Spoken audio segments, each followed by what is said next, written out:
Hey guys, how's it going? Kripparrian here.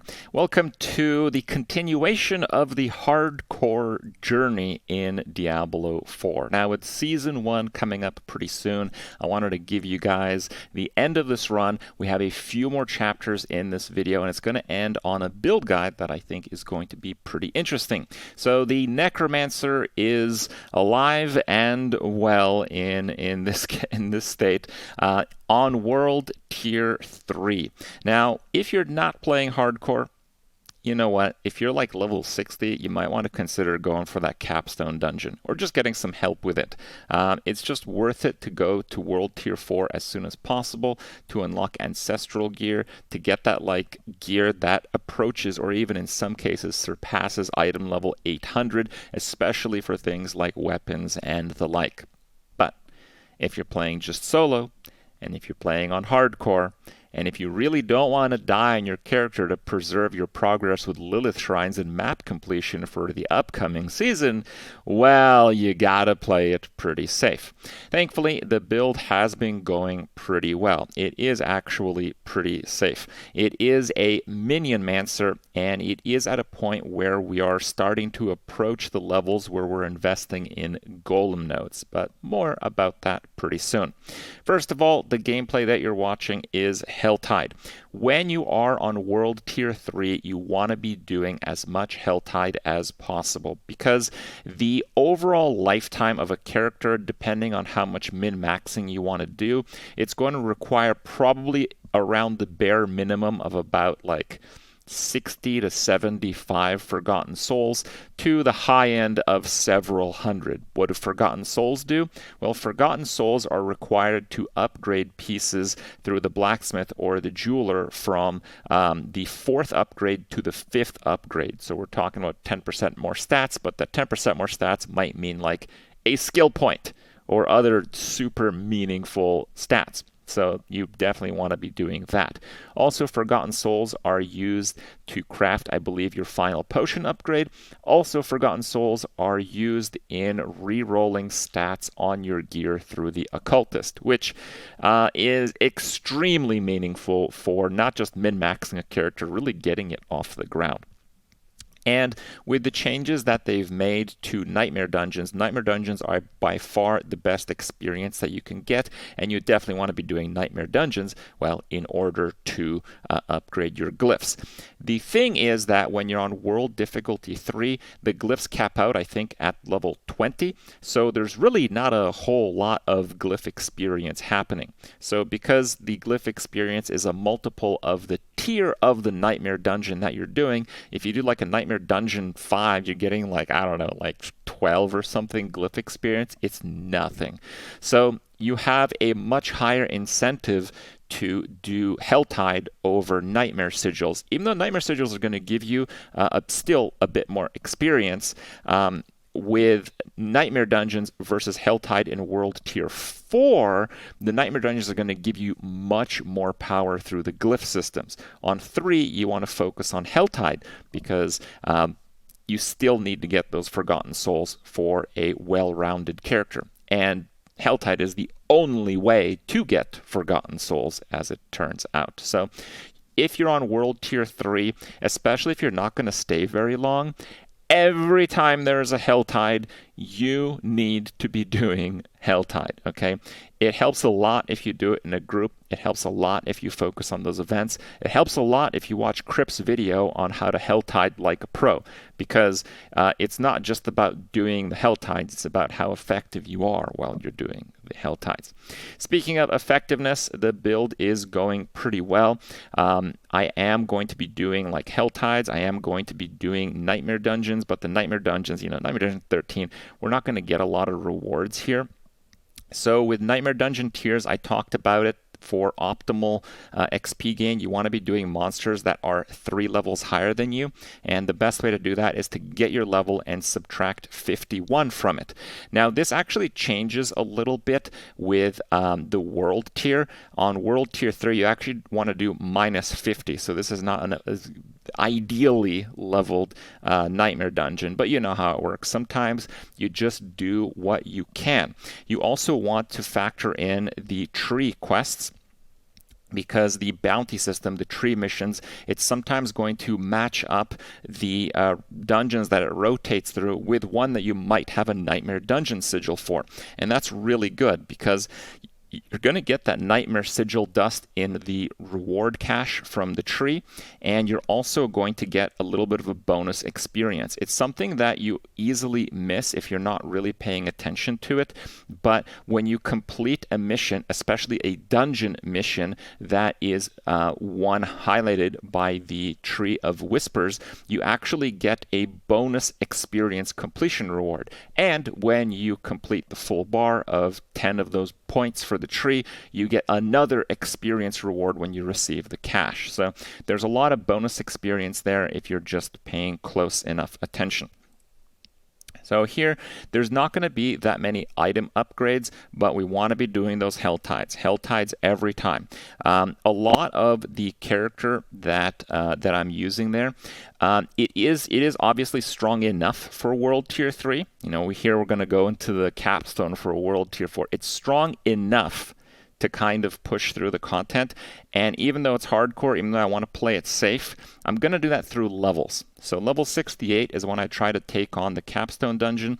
Diablo has this thing where the damage that you do and take has a formula that's based on the level differential. So it's not like, can a level 60 character do the dungeon? In terms of effectiveness, it might be able to, but can it also do it with a 10 level difference cap? You know, these are questions that you have to ask yourself. So who knows? On hardcore, again, I wanted to play it really, really safe. So in this case, I did it at 68, where the level differential is 2. It's also the very first time I used the cheat death potion, and I didn't know it at the time, but you can use a cheat death potion on top of a normal potion. So it's really just, you know, a no-brainer if you have it, if you think there's any chance you can die. Now, I've never actually died or failed the capstone dungeon. I've even done it on characters that are like level like 58 just solo. I never really saw it as something that's too difficult. But you know what? I'm like, I see other people dying. I see other people in chat telling me they got one-shotted. I don't know. I didn't even get hit. So, yeah, I don't know. That was kind of easy. I probably should have done it a little bit earlier, especially because I had a cheat death potion. But there it is. Pushing onto World Tier 4, easy peasy. Now, when you are moving to World Tier 4, one thing you have to do is you have to recraft your Nightmare Sigils. So you want to have saved up some Nightmare Sigil dust, and you basically want to scrap all of your Sigils 20 or below, because Sigils 20 or below can only be completed on World Tier 3. Your 20 or below sigils will not work if you press them on World Tier 4. Now, this is where I talk about like the minus 51 level formula. Well, I wasn't really able to do that here, and I wasn't really able to do it because the Nightmare Sigil dust is actually pretty scarce. People talk about and do like tier lists for Nightmare Sigils and all that, but if you're actually just playing a brand new character and you're starting to do the Nightmare Sigils, well, it's not so simple. And it's not so simple because the game really gives you very little dust. Nightmare Sigils started to be very valuable in doing because of their rewards and experience and whatnot. When they buffed them, they doubled the experience and they made you like teleport to them on the map. Before that, people weren't doing them that much, but people were still doing events, they were still doing Tree of Whispers missions, so they were accumulating a vast quantity of Nightmare Sigil dust, so when they buffed Nightmare Sigils, people just like made a whole bunch of them, or they're using the bugs where they can clear the same one without having a new sigils. Don't try to do that. It probably doesn't even work when season 1 comes out. Hope not anyway.